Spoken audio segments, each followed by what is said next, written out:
have you said that you won't fly commercial? You said that it's like getting into a tube with a bunch of demons. They're getting a long tube with a bunch of demons. No, I do not. And don't you ever say I did. The media said what?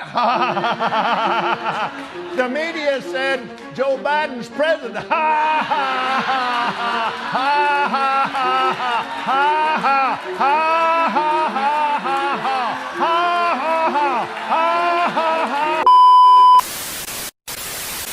Americans know better than anyone what it's like to sit in front of their TVs and see a pastor passionately tell them the end is near, God is watching, homosexuality is a sin, and more commonly, how imperative it is for them to donate money to their church.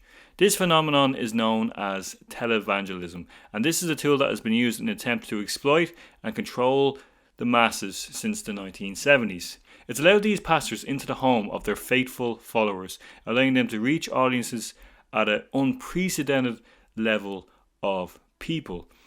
There are many, many examples of corrupt pastors who use this medium to extract as much money as possible from their followers. But to me, the most corrupt, disgusting and vile of them all is a man by the name of Kenneth Copeland.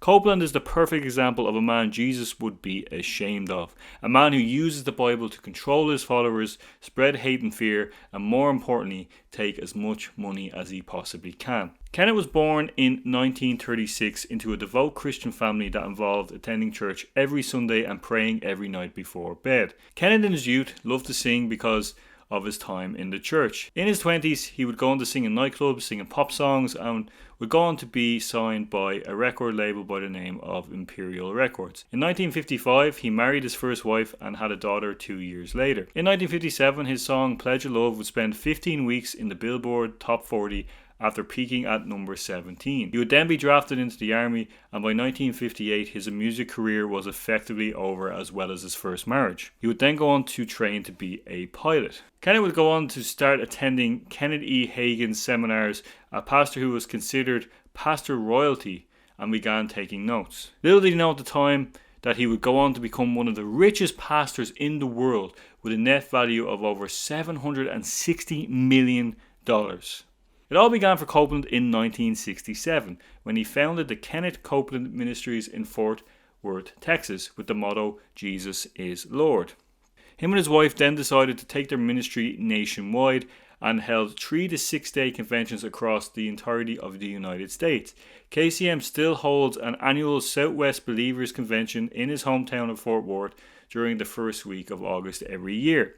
KCM believes that faith is not just believed, but something that can be felt tangibly and experienced. They believe in divine healing, supernatural prosperity, speaking in tongues, as well as the ability to perform miracles, and they believe their followers can do so if they follow the teachings of the church. These seminars are highly energetic and over the top, where some even believe miracles can happen at it. His ministry teaches prosperity theory, which effectively means his financial blessing and well-being are always the will of God, and material and especially financial success is seen as a sign of divine favour. Copeland pushes this idea, convincing his followers they will receive 100-fold return of their investments in him. Pretty clever on the pastor's part, but the question of course is, why would God want or need some earthly material such as money?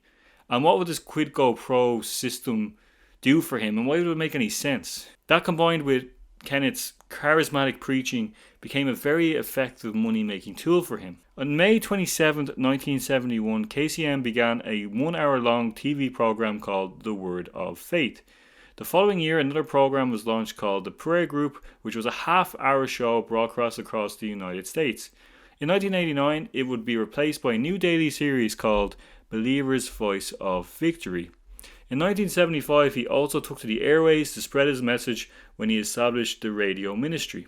With all these mediums at play, Kenneth was becoming a household name in the world of TV pastors and continued to grow his following. By the mid-1980s, televangelism had soared to new heights and Copeland was along for the ride. He was considered charismatic and charming, and his teachings of prosperity through faith resonated with so many people at this time. With the explosion of cable TV, Copeland's new series, Believer's Voice of Victory, is what made him the household name. With this new fame, more followers would join, which in turn meant more donations, making this preacher richer than he could ever have dreamed. Added to the fact that tax law in the US meant he was not paying any sort of income tax on these donations. In the early 2000s, he would start to flex his wealth when he built an 18,000 square foot mansion in Texas. And because he calls it personage and it's considered religious grounds, Kenneth doesn't have to pay the $150,000 a year property tax on his property. He also owns 24 acres surrounding the lakefront property and pays just $3,000 a year in property taxes on that particular part of the land. In a 2015 sermon, he is quoted as saying, "It is part of your prosperity," God told him. His house cost $7 million when purchased, and as of 2020 it was valued at over $10.8 million. It has 6 bedrooms, 6 bathrooms, chandeliers, a tennis court, 2 garages, as well as a boat dock. On top of that, Kenneth has also gotten a $3 million jet that he claimed he needed to spread the word of Christ, but he already owned a $20 million plane, which he received through donations in his church. His greed literally knows no bounds. Again, all these vehicles he owns are tax exempt because of his church status. He also claims, when questioned about using a private jet and not flying commercial, he stated it was similar to getting into a long tube with a bunch of demons. When questioned about this by a reporter, he infamously gave her this following response. Do you really believe that human beings are demons? No, I do not. And don't you ever say I did. Now, it's not been all rosy for poor Ken, who is beginning to milk his followers dry. In 2008, Senator Charles Grassley sent 6 letters to 6 prominent ministries asking that they provide financial records and answer questions regarding their organization as well as personal finances. The Senate probe was prompted by media reports and ministry watchdogs that alleged opulent spending and possible abuse of their non-profit status. Copeland was not forthcoming and failed to comply with 25 of the 42 requests made by Senator Charles Grassley. Kenneth wanted the IRS to investigate because he knew it would be kept confidential because he didn't want his followers to know where his donations were going. By 2011, unfortunately, the pastor received no penalties and he got off scot-free. Now, it will not surprise you when I tell you that Ken is a Trump supporter. Particularly speaking, pastors, of course, like Kenneth, tend to be right-wing conservatives. In 2020, he told his followers the following: "Go and vote. If you don't vote, you voted for the wrong side, and the wrong side murder babies." This is, of course, in reference to the Democratic Party, who is, of course, pro-abortion, pro-choice. He is telling his followers who to vote for. And in this case, he wants Donald Trump. Now, legally speaking, churches are not supposed to weigh in at all politically, but typically, like a lot of issues in America, religion inserts its nose in and tries to have a say. Now, of course, the main reason I would suggest that he is a fan of Trump is because Trump has cut taxes on the rich and increased taxes on the lower classes when he was president. He would also stated that he would never remove tax exemptions in religious institutions, and of course, this is going to benefit the pastor for various reasons. As of 2023, Trump vowed to empower pastors by permanently ending restrictions against churches that weigh in an election. Trump bragged about ending the Jameson Amendment, which dictates that non-profits, including churches, lose their tax-free status if they weigh in directly on politics. Music to Copeland's ears, I am sure. Now, hilariously enough, in 2020, when COVID was rampaging through our world, effectively, Copeland claimed to get rid of the world of COVID, claiming it was from Satan. He demanded judgment on COVID, demanding a vax to come immediately, and claimed COVID was done. He stated it is finished, and he stated the United States of America is healed and well again. Both statements on Copeland claiming that he somehow removed COVID is of course hilarious, but it was also dangerous because he told people to go out and live their lives as normally. And of course, his attempt to get rid of COVID did not work because it was complete and utter bullshit on his end. Now, as of 2024, Ken has predicted more miracles than in the last 10 years combined, and I cannot wait to find out what happens. To me, though, the biggest miracle out of all of this when it comes to good old Ken is how he's miraculously managed at 87 years of age to have a perfect head of hair and not one spot of grey hair. At 87 years old, all I can say to that is, praise Jesus. To me, this man is an example of how not to be like Jesus.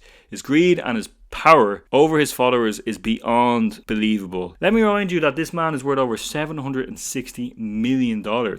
His faithful followers continue to send him his tax-exempt income, in which he indulges on jets and holiday homes and cars and more houses. Like, he feeds off the vulnerable and continues to take their money, continues to claim to have the answers that he cannot have for them. And it's the most despicable, disgusting type of behaviour you can have. And it's certainly, if there is a God, which I'm not convinced there is, but if there is a God, there is no way in hell that a God would be in any way want to be represented by a man like this. This man is evil. This man is almost the personification of what Satan would do. You could argue that Satan would be the being that would appear from hell and pretend to be a religious leader to absorb all the money from people. I have a lot of sympathy towards his followers because people are desperate to find meaning in their lives. Like, we all want to know where we come from. We all want to know what the whole point of it is. And when someone comes across so confidently and tells you, you will have a good life, you will have a good time in heaven if you give me your money. I mean, it's a tale as old as time itself. What the pastor teaches isn't any different to what other religions have taught. But it's his charm and his charisma that he's able to control the masses. And it's quite terrifying. And all we can do is hope that this man, when he dies, does end up in hell. But hey, what do I know? I'm not religious. But that's it, guys. Thanks so much for watching. Please like, share and subscribe as always. If there's anything I missed, please let me know in the comments below. Did you know about this Pastor Ken? Did you know that he is one of many, many cancerous, evil people that take from the poor and vast their own wealth? And it's almost, to me, beyond believable that this man has accumulated over $750 million worth of wealth. Yeah, it's quite disgusting. So anyway, let me know what you guys think in the comments down below. Thanks so much for watching. I will see you in the next video. Peace out.